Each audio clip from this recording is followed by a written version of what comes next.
Buenas tardes a todos, bienvenidos al seminario de este mes del Comité de Microbiología de la Asociación Mexicana de Infectología y Microbiología Clínica. Es para mí un placer presentar al doctor Jorge Antonio Yáñez Santos, que hoy nos va a acompañar en esta charla. Vamos a estar juntos durante aproximadamente una hora y media.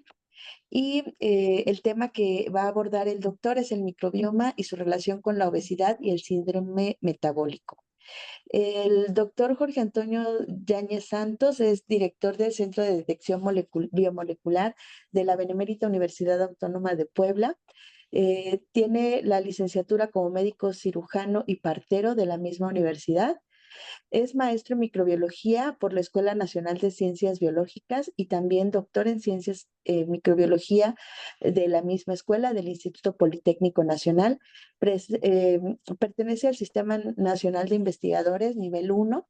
Es docente de la Facultad de Estomatología e integrante del cuerpo académico de biología oral, y dentro de sus líneas de investigación destacan estudios sobre Mycoplasma pneumoniae, Ureaplasma urealyticum, Streptococcus mutans, virulencia en Escherichia coli, Stenotrophomonas maltophilia y Biohim, y por supuesto esta parte tan interesante del microbioma y su relación con la obesidad.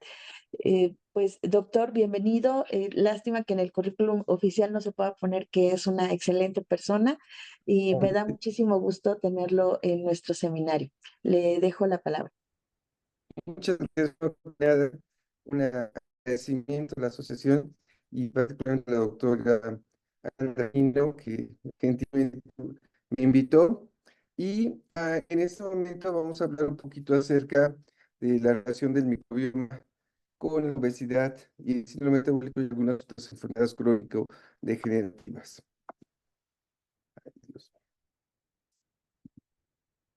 Primero, definamos qué es el microbioma.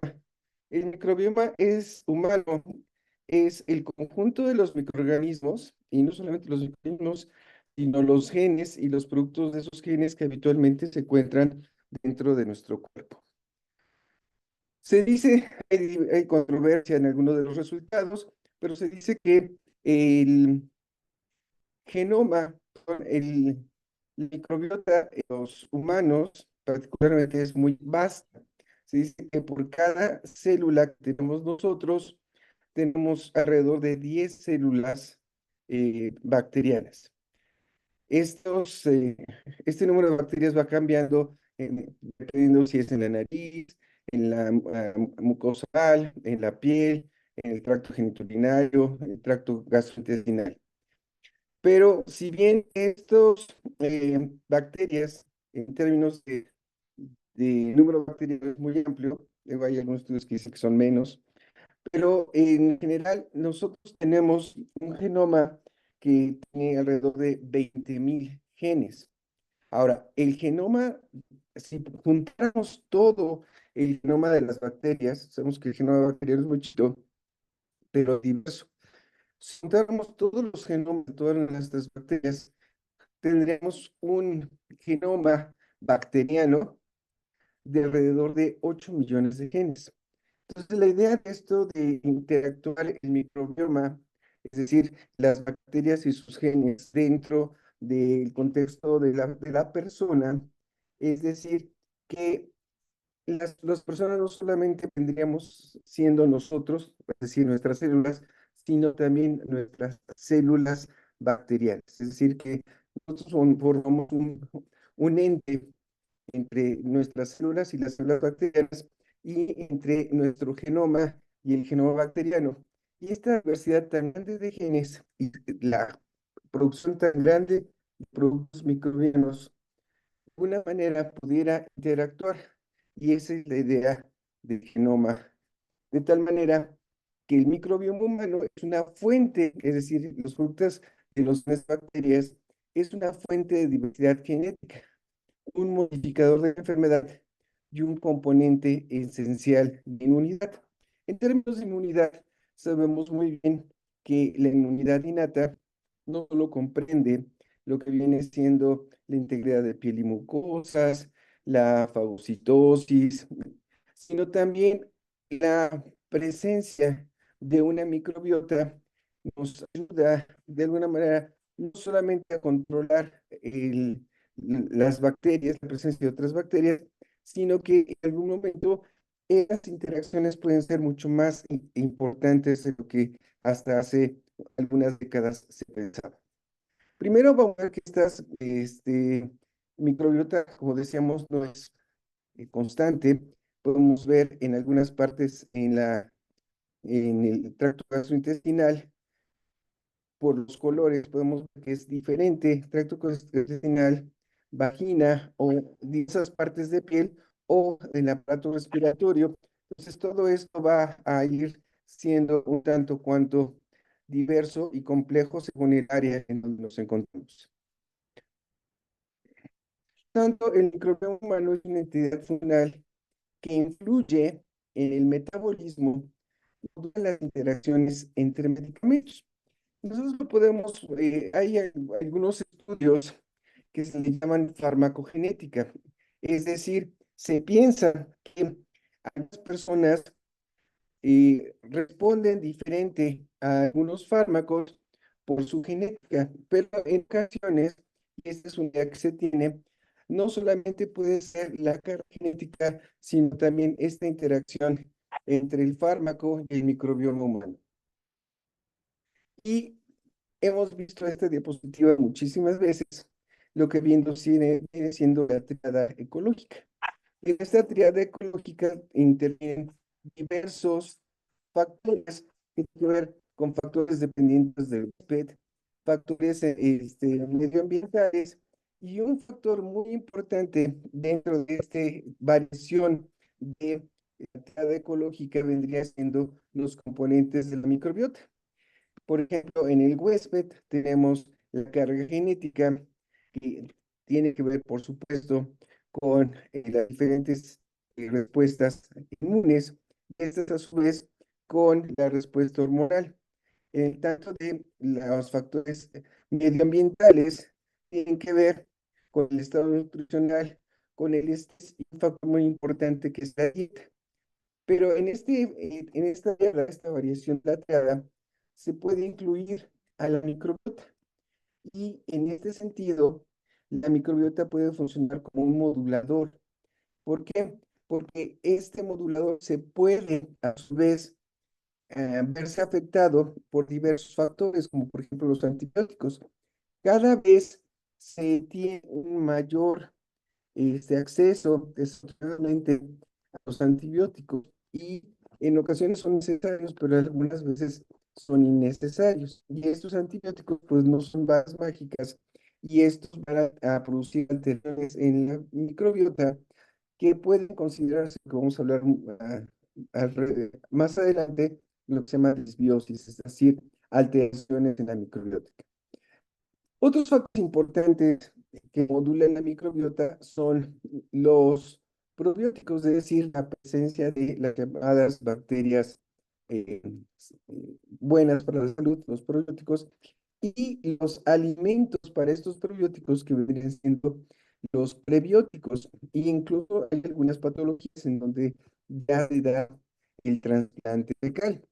Y por ejemplo, se sabe muy bien que en algunas culturas, por ejemplo, en la zona mediterránea, eh, hay una buena protección contra el dato del miocardio y se dice que la dieta mediterránea es responsable en buena medida de esto, pero en- siguiendo con esta idea del microbioma, esta dieta mediterránea puede también afectar la microbiota de manera secundaria. Este cambio en el microbioma secundario a la dieta mediterránea también podría tener algún cierto efecto protector. Por ejemplo, también en algunos países asiáticos, la alimentación es muy diferente y los biotipos de las personas, por ejemplo, en Japón, las personas son muy delgadas porque pues hacen mucho ejercicio, tienen una dieta adecuada, pero también pudiera también verse afectado por alteraciones en la microbiota. Este artículo de 2012 habla del microbioma humano, que es considerado como el segundo genoma, y esto pudiera tener relación entre el microbioma, la obesidad y el síndrome metabólico. Bueno, pues ese es el objetivo de esta plática que estamos hablando en este momento. Aquí tenemos tres ratoncitos que tienen diferente talla. Uno es delgado, otro no tan delgado, sino intermedio, y uno definitivamente obeso. Cuando habla uno en términos generales de los nutriólogos de obesidad, te dicen es que uno es el resultado de la suma algebraica de de las calorías que ingiere uno.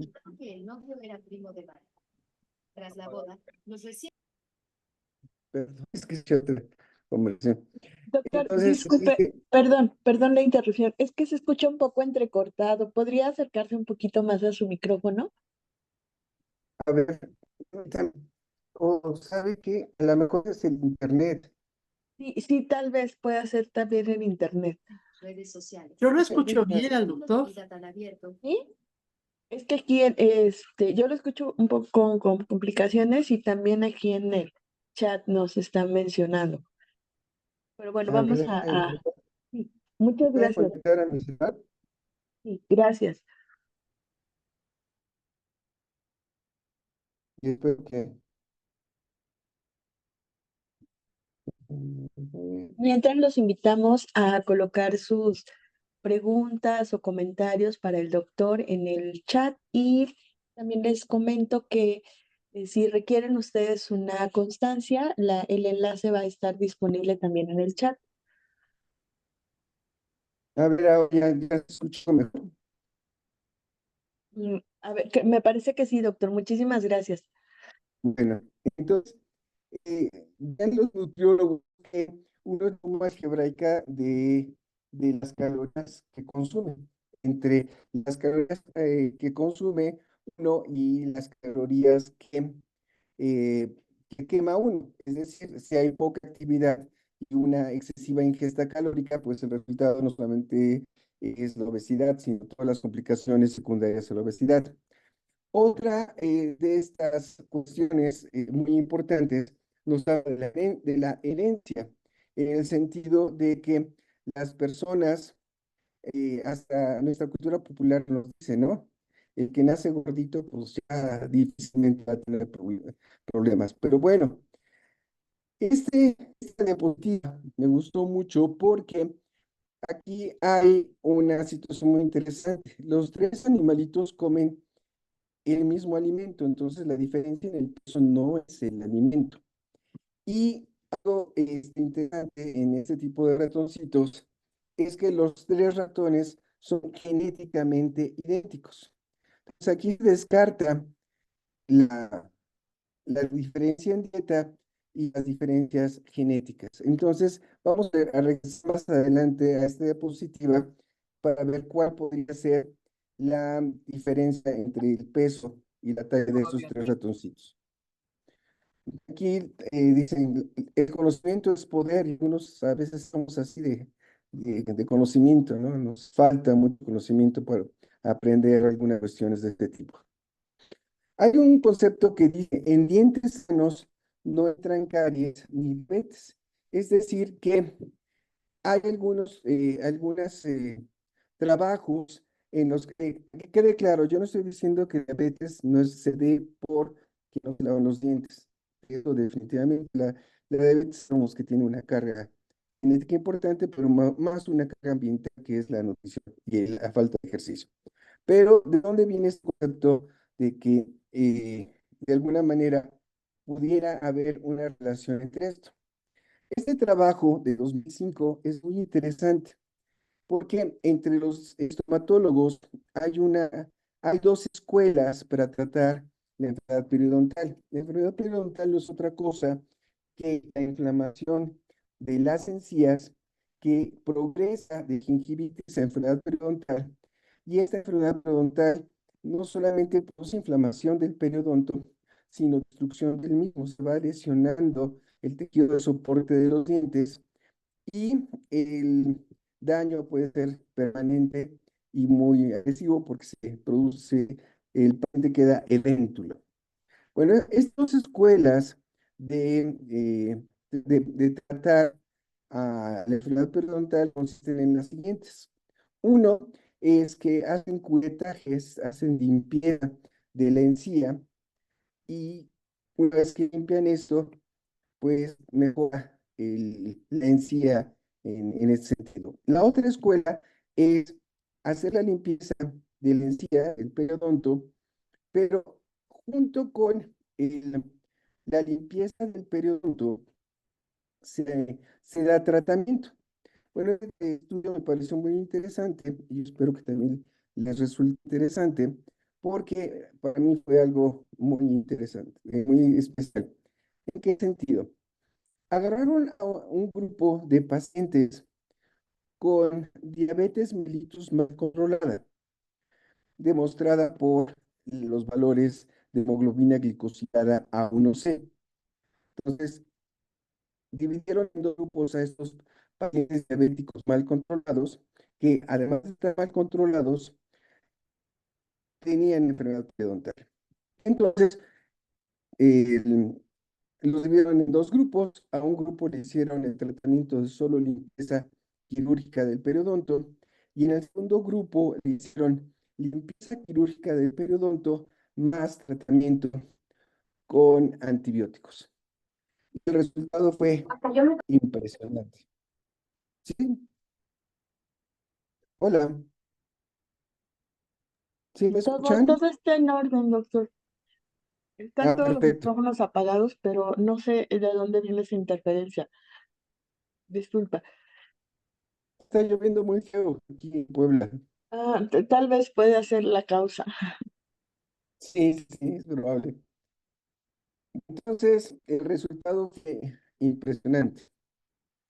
Lo que hicieron es que las personas en ambos grupos no hubo diferencia estadísticamente significativa entre tratar a los pacientes con este, hemoglobina glicosilada unos, perdón, no hubo diferencia estadísticamente significativa en el mejoramiento del periodonto. Es decir, los pacientes se mejoraban por igual, tanto si les habían hecho curetaje simple, es decir, tratamiento quirúrgico, o curetaje más tratamiento con antibiótico. Y ustedes dicen, ¿qué tiene relevante el que por los dos grupos hayan salido igual, ¿no? De hecho, muchos con base en este tipo de estudios, pues la gran mayoría de los dentistas pues, nada más hacen curetaje y ya.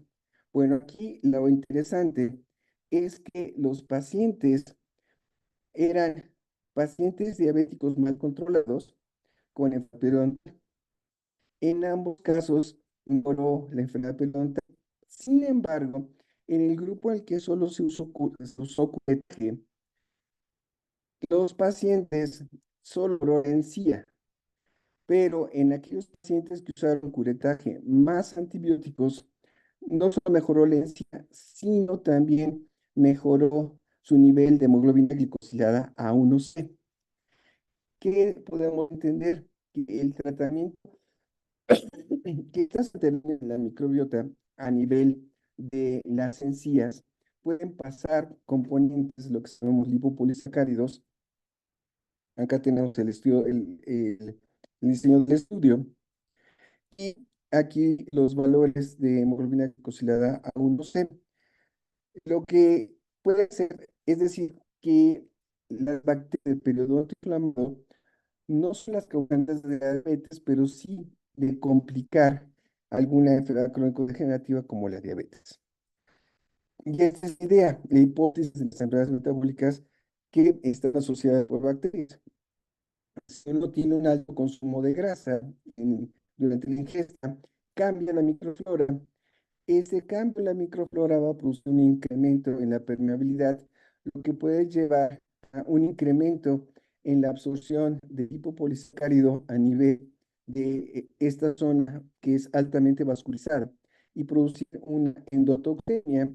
Y esta endotoxemia va a producir inflamación y esta inflamación puede contribuir a la alteración en el metabolismo, que se cree que puede suceder en los pacientes este, con enfermedad y diabetes. De hecho, se sabe desde épocas de Hipócrates que los pacientes con diabetes tienen problemas periodontales, pero estos trabajos me gustaron porque podrían ser una hipótesis de por qué algunos pacientes, eh, hay dos tipos de pacientes diabéticos. Los pacientes diabéticos que se toman su medicamento y les va muy bien, y otros que toman el mismo medicamento y que les va re mal, y esos nomás no se curan, y son los que terminan ciegos, amputados y con todas las complicaciones. Aquí tenemos otro estudio que es interacciones entre la microbiota intestinal y el sistema endocrino. Esos componentes que si bien se encuentran a nivel intestinal, pueden mandar algunos componentes como ácidos grasos de cadena corta y algunos productos que pueden contribuir a cambios en la producción de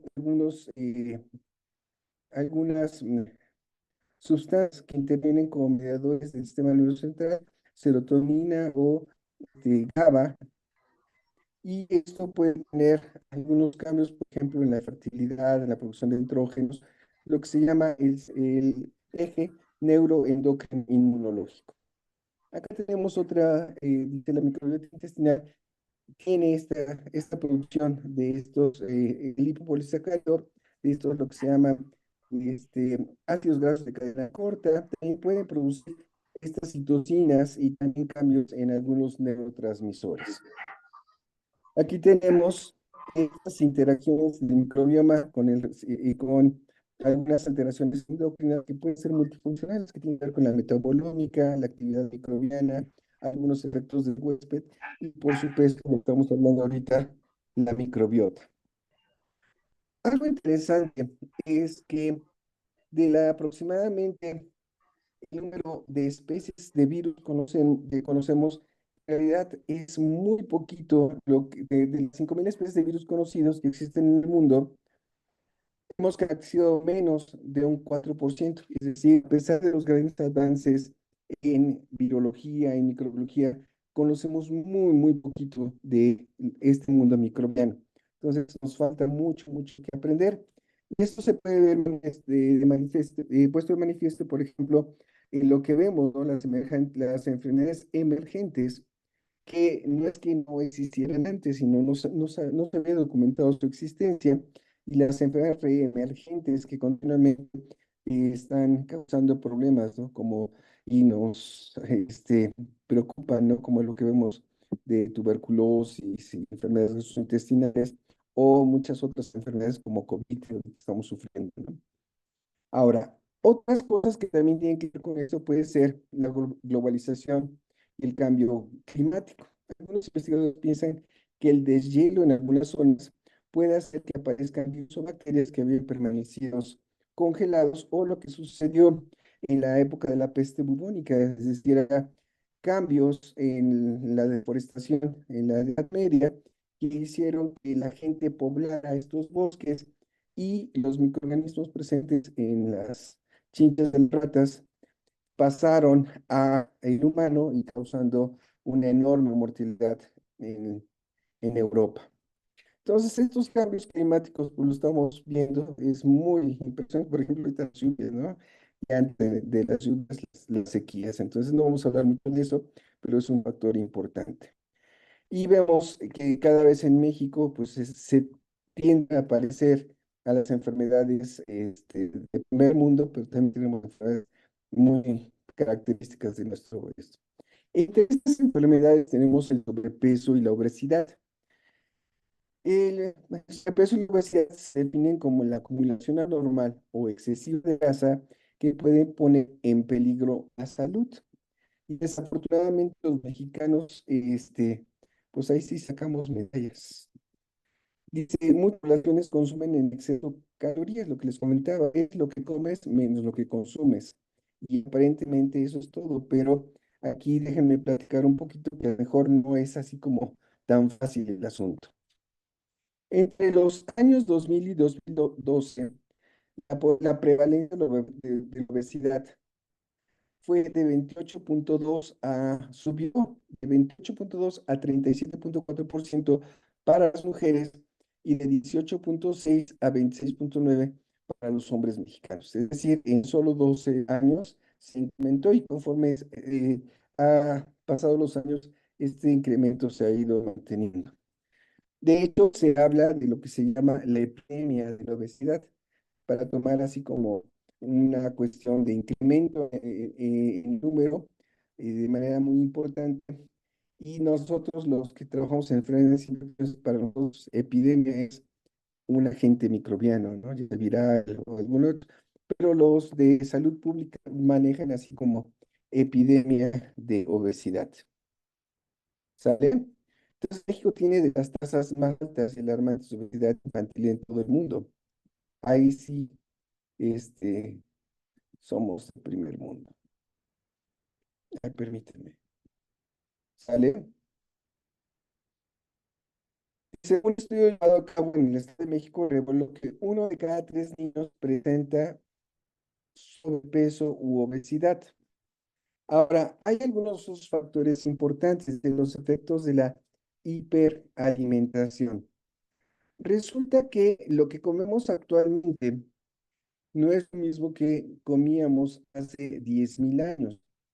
Hace 10,000 años, pues, se supone que no había la abundancia ni la disponibilidad de alimentos, y esto hacía que solo aquellas personas que tuvieran ciertos genes tenían una ventaja selectiva para sobrevivir. Y estas personas eran las que tenían, hace 10,000 años, las que tenían resistencia a la insulina. ¿En qué consiste esta resistencia a la insulina?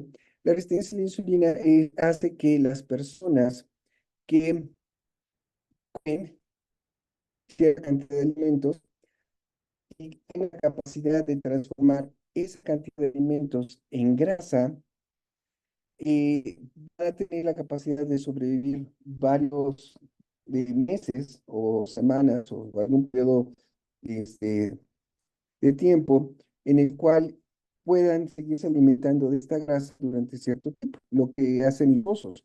Los osos comen durante primavera y verano, y cuando llega el invierno se duermen y se alimentan durante esta etapa de hibernación de la grasita que tienen. Entonces despiertan en primavera, ya bajaron un poco de peso y se repite el ciclo año con año.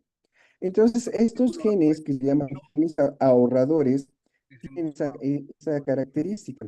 Bueno, esos genes que nos permitieron sobrevivir hace 10,000 años, esos genes ahorradores, con el exceso de calorías, los carbohidratos rápidos, todo lo que comemos, los tóxicos, grasas saturadas, pues ahora ya no son tan buenos, ¿no? Porque la cantidad de calorías que comemos y la cantidad de tiempo que estamos tras un escritorio o alguna oficina o incluso en el laboratorio, pues, no es como muy demandante calóricamente. Entonces acá los efectos de la hiperalimentación es una mujer obesa de 40 años y una mujer normal de 36 años. Entonces, los depósitos grasos son bastante importantes y el índice de masa corporal se duplica. Entonces, estas características de estos genes, pues nos van causando algunos problemas como el síndrome metabólico. El síndrome metabólico tiene que ver con la capacidad para adaptarse a periodos cíclicos de abundancia y de escasez de alimentos, lo que decimos es el genotipo ahorrador, que fue benéfico en los tiempos, hace 10,000 años, pero actualmente es un problema muy importante. Entonces, estos genes ahorradores con sedentarismo e hiperalimentación y una expresión genética alterada pueden producir enfermedad como síndrome metabólico, obesidad y todo lo que contiene el síndrome metabólico. Cuando abundan los alimentos, se ponen en marcha los procesos metabólicos ahorradores que acumulan grandes cantidades de energía en forma de depósitos de ácidos grasos y de glucógeno muscular. Los hombres tenemos la tendencia a hacer este depósito en el abdomen, la región central del abdomen, se llama la forma de manzana, y lo que tienen en caderas es la forma de pera. ¿Sale? Ahora, estos cambios metabólicos, pues, han ido con las condiciones medioambientales actuales produciendo algunas enfermedades. Por ejemplo, estos genes ahorradores son algunas lo que se llaman SNPs, que son algunas mutaciones puntuales que tienen que ver con esta capacidad de resistencia a la insulina. Entonces acá tenemos tres secuencias AATTT, que es la proteína normal, que es saludable, y hay una mutación en el tercer nucleótido, entonces sería AA4T, que también es saludable, pero tenemos una mutación puntual, y hay una alteración, pero no se manifiesta. Y en el sujeto 3 cambia de timina a citosina, y ahora esta proteína alterada sí produce una persona normal y una enfermedad. Entonces esos SNPs pues, pueden también causar muchos problemas.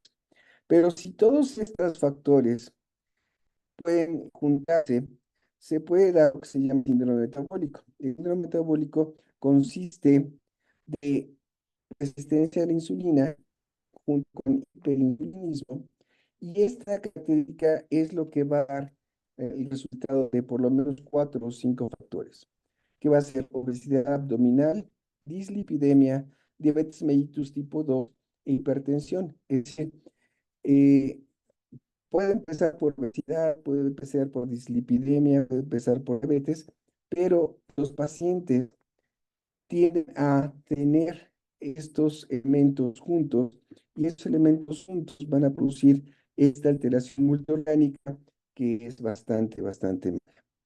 Entonces acá tenemos síndrome metabólico, va a haber hiperinsulinemia, hiperglicemia, dislipidemia, obesidad e hipertrigliceridemia. Y todo esto va a afectar a nuestro corazón.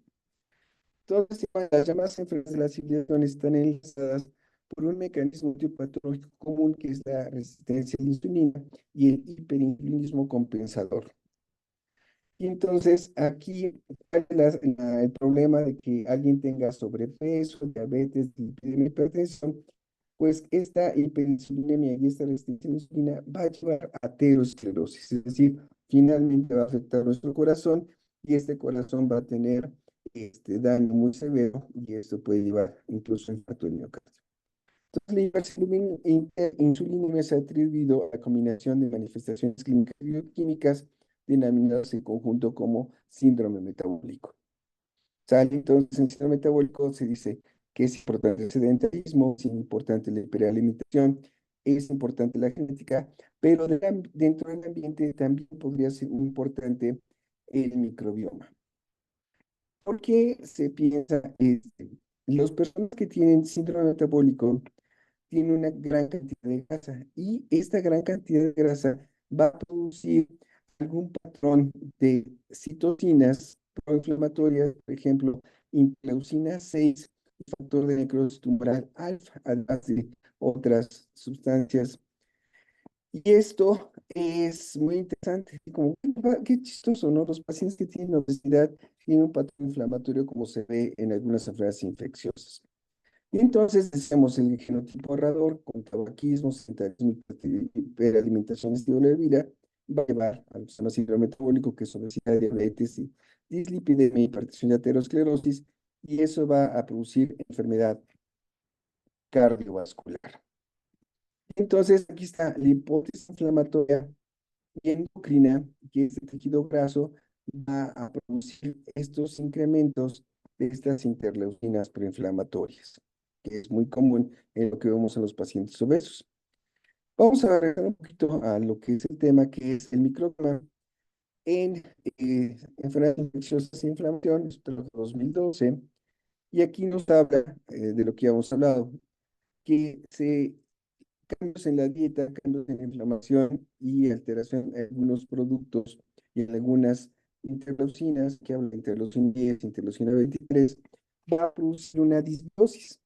Y entonces se va a producir unas alteraciones en la diversidad microbiana, y esto va a que se propaguen ciertas bacterias con potencial patogénico, que pueden causar, además de esta disbiosis, pueden tener algunas implicaciones en el estado inmunológico. Por ejemplo, algunas alteraciones que pueden tener con la activación de respuestas TH1, TH17, linfocitos gamma delta, o la representación de la represión de estos mecanismos de regulación inmune en esta citolina 10, factor transformante beta, y estas respuestas aberrantes inmunes pueden estar también en relación no solamente con la dieta, sino con el microbioma. El resultado de esta disbiosis puede contribuir a la inflamación crónica, y esta inflamación crónica puede contribuir, según los autores, a complicar algunos procedimientos crónico-degenerativos. Entonces vamos a ver algunas de estas interacciones. Interacciones entre la microbiota intestinal y el metabolismo del huésped que puede predisponer obesidad y diabetes. Esto es un trabajo ya viejito de 2011. Y este es otro trabajo que la obesidad altera la microbiota, la ecología de la microbiota intestinal. Este es de 2005, o sea, desde hace algunas décadas se sabe que existen alteraciones en la microbiota en los sujetos obesos. Ay, qué chistoso, los obesos tienen alteraciones en la microbiota y pues, no, así como aparentemente no les había llamado la atención. Volvemos aquí a estos tres animalitos. Estos tres animalitos, decimos, tienen diferente peso y dijimos, se descarta la ingesta de alimento porque los tres comen lo mismo y se descarta el factor genético porque estos ratones son genéticamente idénticos. Entonces, ¿por qué hay una diferencia en peso? Entonces, vamos a ver estos animalitos. Las tres intestinales ocasionan que los ratones incrementen su ingesta de alimentos. Es decir, la única diferencia que tenían estos ratoncitos eran cambios en su microbioma. Y entonces aquí se observa este, la cantidad de grasa que tiene que ver con la cantidad de bacterias en algunos animales y otros en los animales libres de microorganismos. Entonces, en los animales libres de microorganismos no tienen prácticamente abundantes depósitos de esos, y en tanto que en los otros que sí tienen algunas alteraciones, vamos a ver cómo se explica. Dice, alteraciones de la microbiota intestinal durante el desarrollo de esta ventana crítica tienen consecuencias metabólicas a largo plazo. Bueno, aquí tenemos un ratoncito control y este ratoncito control no cambia flora, y cuando se le da a la flora microbiana de este ratoncito control, que es un ratón delgado, se le pasa a un ratón delgado que es libre de microorganismos. El ratoncito delgado libre de microorganismos, pero con flora, con microbiota de ratón delgado, sigue siendo delgado. Ahora, en los ratoncitos a los cuales se les altera la microbiota, se produce una disbiosis por uso de dosis bajas de penicilina, estos cambios en la microbiota, debido a esta acción de este tipo de antibióticos, contribuyen a que incrementen de peso. De hecho, esto se sabe desde los años 60. Desde los años 60 se sabe que el uso de antibióticos incrementa el peso en los animalitos de engorda. Y durante décadas se les ha dado a los animalitos de engorda antibióticos por dos razones. Uno, como si fueran un efecto profiláctico, pero más que el efecto profiláctico es porque los animalitos que reciben antibióticos engordan más. Y entonces, pues, el dueño de la granja feliz, ¿no? Si los animalitos engordan pronto y pues tiene una mayor producción. Ahora, entonces, estos animalitos obesos que sufren el resultado de esta alteración en su microbiota, cuando le pasan materia fecal a un ratoncito libre de microorganismos que delgado se vuelve obeso. Entonces, eso es algo muy interesante. Entonces, se han hecho efectos que también estas alteraciones de la microbiota pueden presentarse o complicarse con alteraciones en los ritmos circadianos. Entonces, aquí en la primera parte dice dieta alta en grasas o baja en grasas, pero en ausencia de cambios cambios en la microbiota y cambios en ausencia de cambios de los efectos de las variaciones circadianas y ratoncitos delgados. Pero aquí en la segunda parte, dieta baja, con microbiota normal, delgado.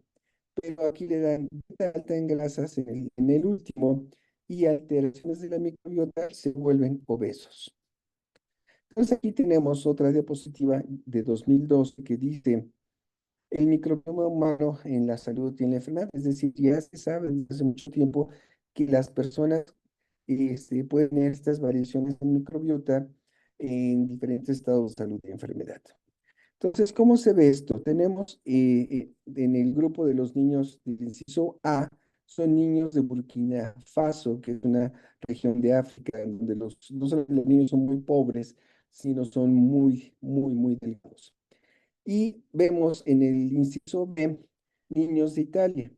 Entonces, se observa al ojo que la cantidad y tipos de bacterias presentes en ambos sujetos es completamente diferente. Y es lógico por un cambio de dieta, pero es probable que este cambio de dieta, junto con este cambio en el microbioma, también pueda contribuir de manera importante a los cambios en el peso.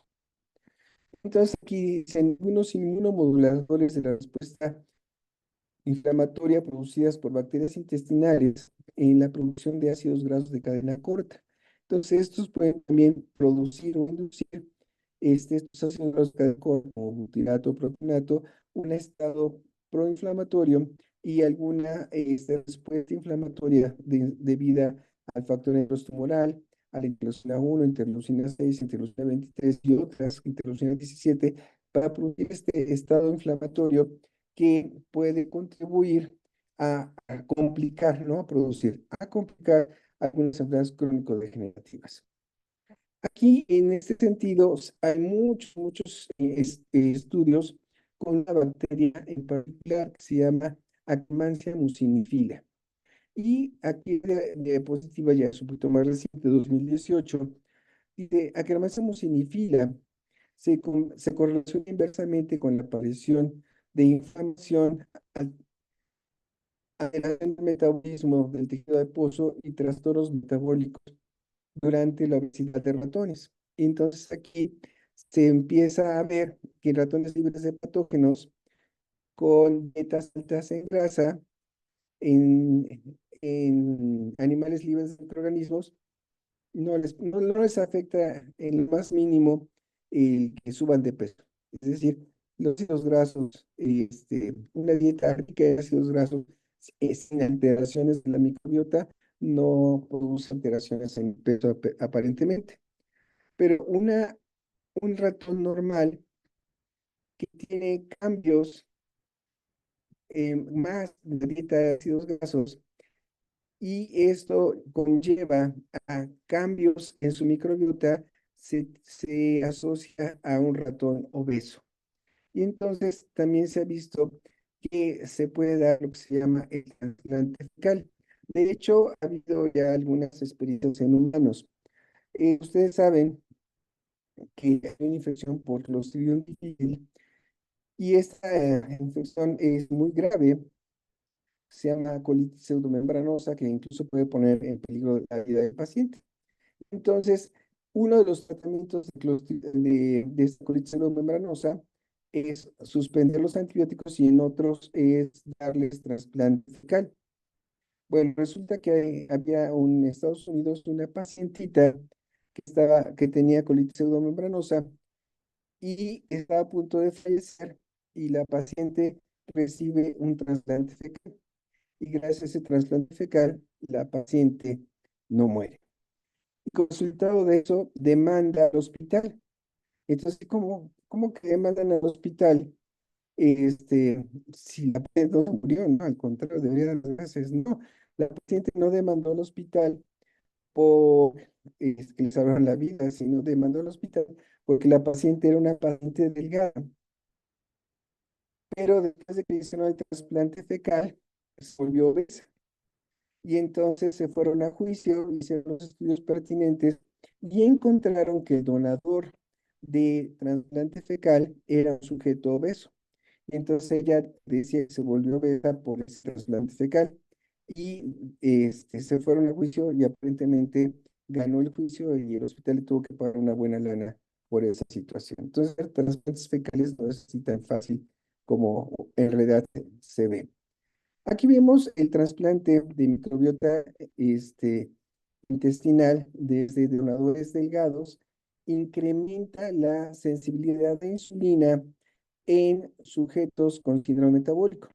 Es un trabajo de 2012 y es muy interesante porque si recordamos qué es el síndrome metabólico básicamente es, caracterizado por esta resistencia a la insulina y al hacer en ratoncitos este trasplante fecal, mejoran mucho, mucho la sensibilidad periférica a la insulina.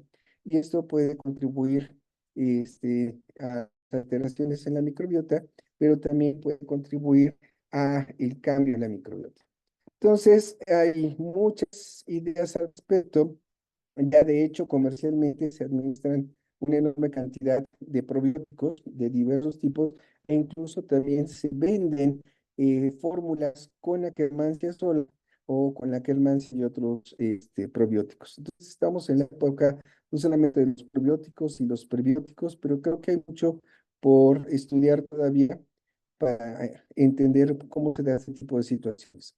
Por ejemplo, la cantidad de Akkermansia muciniphila disminuye en ratones obesos y diabéticos y el tratamiento biótico restaurando Akkermansia muciniphila a los niveles basales revirtió la endotocemia metabólica y los trastornos relacionados. Es un trabajo de 2013. Entonces, esta práctica es como un poquito muy general para hacernos reflexionar de que a veces conocemos muy poco, queremos conocer mucho, pero en realidad cada vez que uno lee más, se da cuenta de lo poco que en un momento dado trabaja. ¿Por qué? Porque muchos de este tipo se han podido hacer con animalitos, pero el pasarlo a humanos no es tan fácil. Y esto puede representar lo que vemos en los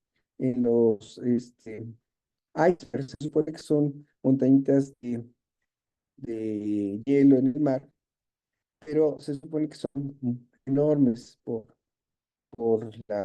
abajo. Entonces, muchos de esos problemas aparentemente no se ven tan graves, pero sí puede ser una situación mucho más amplia por investigar. Conclusión. Existe todavía mucho por investigar y siendo el microbioma tan grande como un órgano, es lógico que se produzca una serie de sustancias que interaccionan con el sistema nervioso central, el sistema inmune y el sistema endocrino. ¿Por qué? Porque cuando le digo cuál es el órgano más grande, algunos dicen el cerebro, pero no, es la piel. La piel es el órgano más grande como tal, pero si nosotros checamos la cantidad de bacterias que tenemos en nuestro cuerpo, puede ser entre 700 gramos y 2 kilogramos de peso, que puede ser como un órgano dentro de nuestra economía. Y si está controlada la ingesta de alimentos por microbiota gastrointestinal, es probable, el sentido de la idea del microbioma, es decir, que no solo los microorganismos, sino la interacción de la producción de sus genes. E incluso puede ser que alguna bacteria estimule la producción de otro metabolismo de otra bacteria. Entonces, nosotros pensamos que no es así tan fácil agregar o quitar un probiótico, sino que el estudio puede ser bastante más complejo. Hay un trabajo que me parece muy interesante que se llama Los microbios me hicieron comer. Es decir, que en ocasiones lo que dice este trabajo es que a veces lo que nosotros conocemos como hambre pudiera ser la sensación de la producción de algún microorganismo que manda algún metabolito que llega a nuestro cerebro para incrementar el apetito de algo. Se supone que cuando a nosotros se nos antoja comer una manzana, mariscos o algo, es porque algunos de sus componentes nos hace falta en el cuerpo. Pero aquí la idea del microbioma es que realmente no solamente nos haga falta a nosotros, sino también les haga falta a alguna bacteria o alguna población bacteriana y nos mande señales bioquímicas para que también se nos antoje de alguna u otra manera conceptos. Entonces le decía que esto es aparentemente como un iceberg, se ve chiquito por fuera, pero se supone que así son los icebergs por dentro. A lo mejor estábamos viendo la superficie del problema, pero hay que tomar el contexto mucho más amplio de lo que consideramos. Muchas gracias por sus comentarios, espero que les haya resultado interesante lo que platicamos el día de hoy. Muchas gracias, doctor, por su plática. Es muy interesante, como usted dice, es la punta del iceberg. Eh, en el chat lo felicita porque su ponencia fue excelente y es un tema, pues, por demás interesante. Y a mí me salta una duda, doctor, que a lo mejor usted nos puede ayudar a resolver. Se han hecho, hay diferencias entre el tipo y la cantidad de bacterias en la distribución del microbioma de personas con síndrome metabólico o diabetes en, en países de altos ingresos contra los de bajos ingresos. ¿Hay alguna diferencia en esta distribución por el tipo Sí, de país en el que habitan? de pasar en la diapositiva entre los niños famélicos de África, se llama el país Burkina Faso, y los niños de Italia.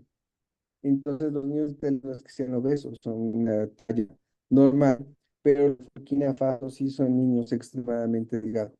Entonces definitivamente estas diferencias en peso, además de la ingesta, en Italia suponemos que deben de comer mucho mejor que en las regiones muy pobres de África, pero también existen estas diferencias en tipos y cantidades de microorganismos. Aquí por colorcito se ve muy evidente.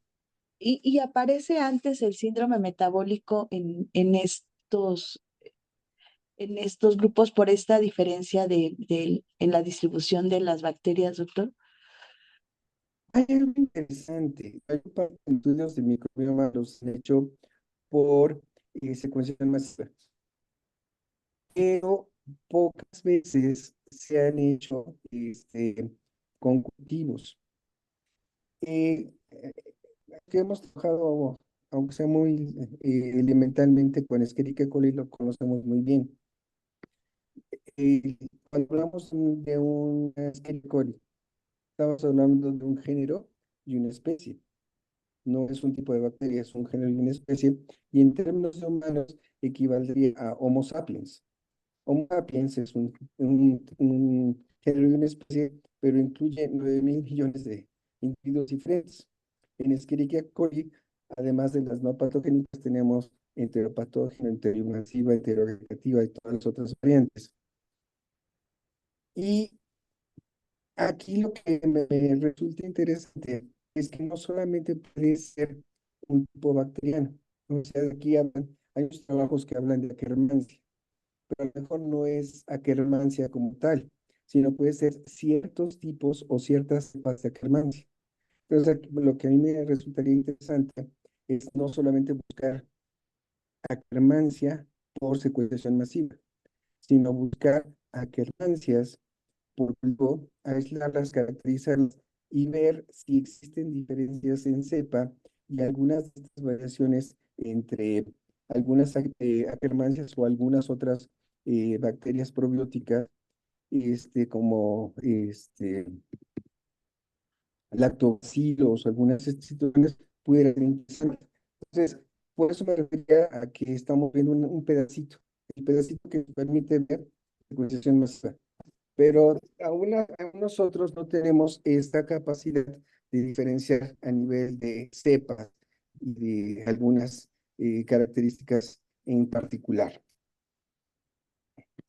Y también yo creo que queda ahí la gran interrogante de cómo se relaciona, ¿no? La metabolómica incluso de cada individuo, ¿no? Que puede ser distinta aún con que tenga una distribución parecida.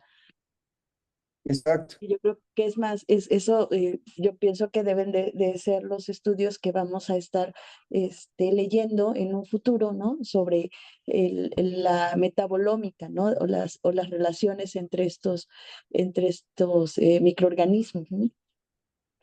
Ujú, sí, muy seguramente. Muy bien. Bueno, los invitamos a hacer sus preguntas y sus comentarios. Hay que aprovechar que el doctor está ahorita con nosotros. No sé si alguien del comité también tuviera algún comentario.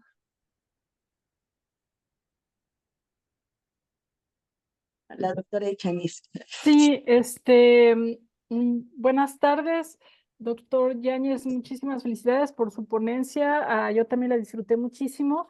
Este es un comentario que acabo de leer que me parece muy interesante. En una de sus primeras diapositivas nos mencionó usted que el microbioma también altera la forma en la que respondemos a los medicamentos. Y justo me parece que últimamente se ha estado dando ha habido mucho interés sobre el microbioma en los pacientes que están recibiendo tratamiento contra cáncer.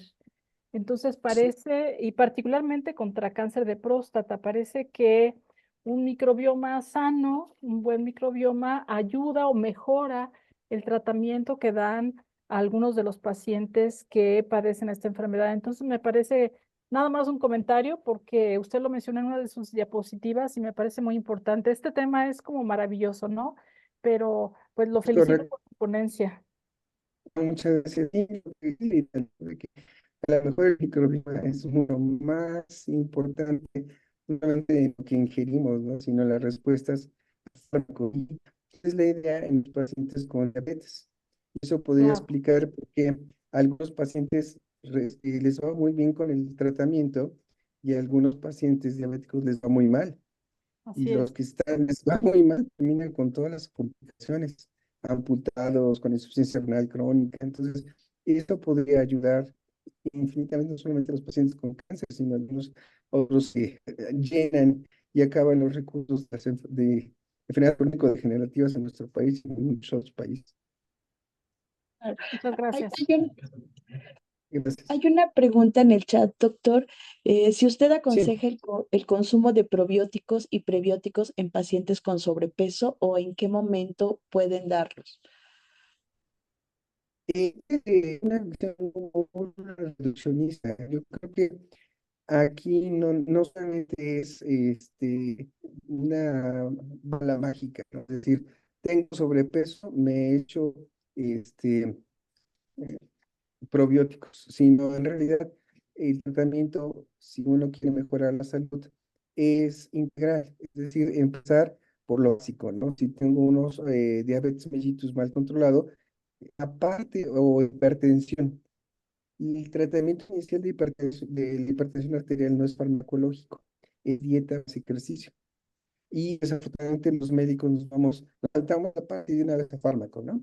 Y fármaco, y fármaco, y fármaco, y fármaco. Entonces, se sabe muy bien que los pacientes este, con diabetes y también con dieta mejoran mucho.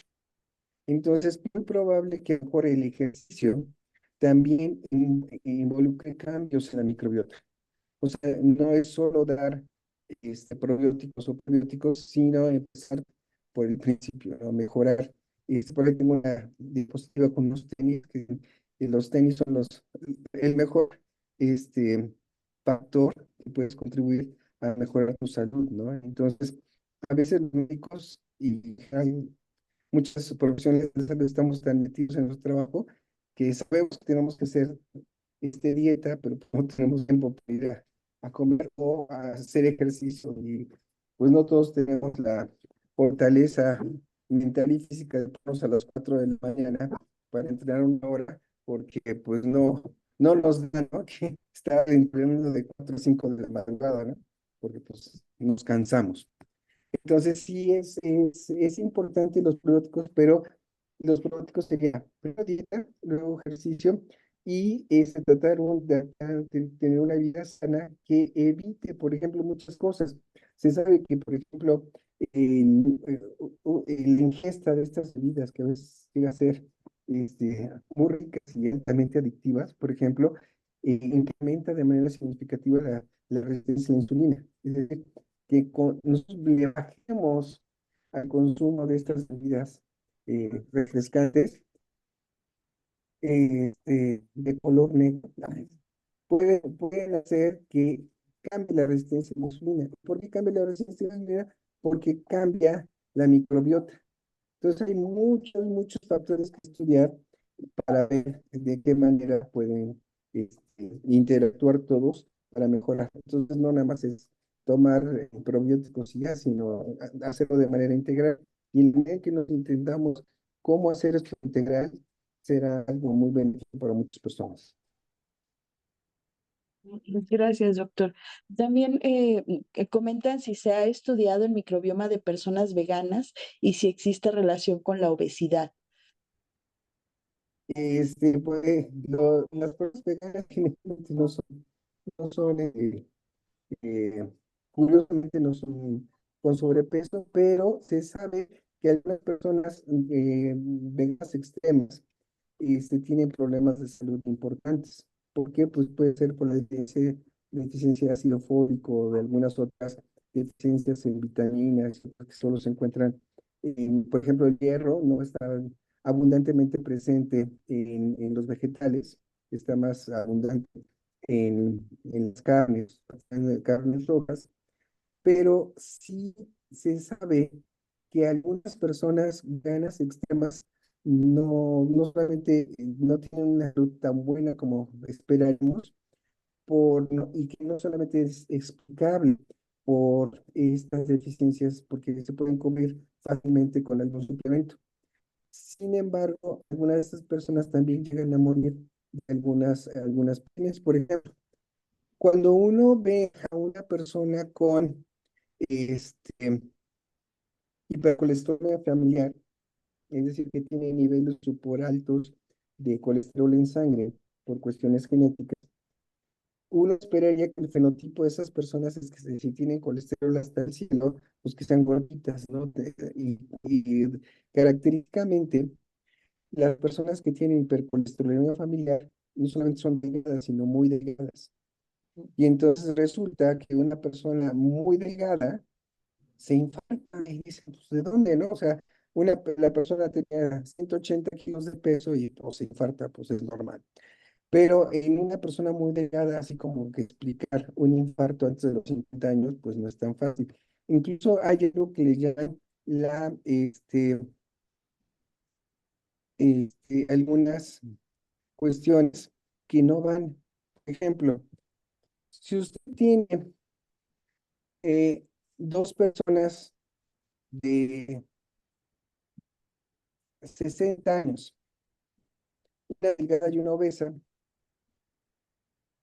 y los dos se infartan, ¿a cuál le va peor? Perdón, doctor, no le escuché la última parte. ¿A Sí, cuál qué? dos personas de más de 60 años, de la misma edad, pero más de 70 años, una delgada y una obesa, y los dos infartan, ¿a cuál va peor?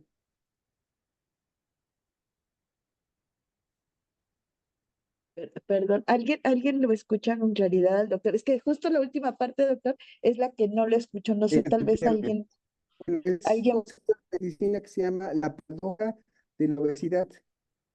ajá, Es decir, a los pacientes obesos, cuando se infartan no les va tan mal como a los ok, pacientes delgados.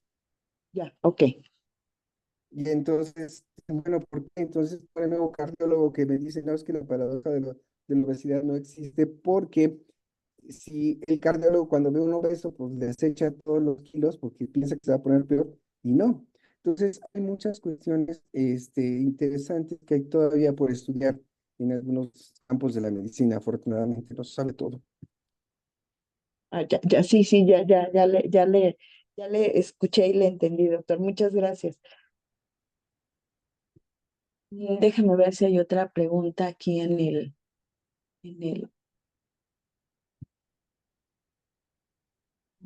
Pues doctor, solo las felicitaciones por su ponencia. La verdad nos dio mucho gusto que usted pudiera pues abrirnos el panorama sobre este tema que es además de interesante, pues complejo, ¿no? Y hay muchos, eh, como usted lo menciona, pues es prácticamente un órgano, ¿no? El microbioma y como órgano pues debe de afectar pues la mayor parte de las funciones de nuestro organismo y me parece que todos nos quedamos con este mensaje de que me gustó mucho, ¿no? Que decía, eres lo que comes menos lo que consumes, pero hay más complejidad que eso, ¿no? No, quitarnos a lo mejor de estos estigmas, ¿no? Que tenemos y explorar un poco más sobre estos temas. Lo que sí es claro es que si tenemos una dieta balanceada, hacemos ejercicio y cuidamos estos factores externos, pues me parece que podemos tener una vida más saludable, ¿no? No sé, doctor, si quiera dar un comentario final ya para despedirnos. Pues nada más agradecer a todos ustedes la paciencia y a ustedes en particular la invitación a estar platicando en este momento. Muchísimas gracias a todos y los esperamos el siguiente mes. Hasta luego, doctor, y les haremos llegar sus constancias. Que tengan Muchas excelente tarde. gracias, muy amable, hasta luego. Adiós, doctor, qué gusto verlo, como siempre. ¿Eh? Un abrazo. Igualmente, gracias, Hasta luego. hasta luego.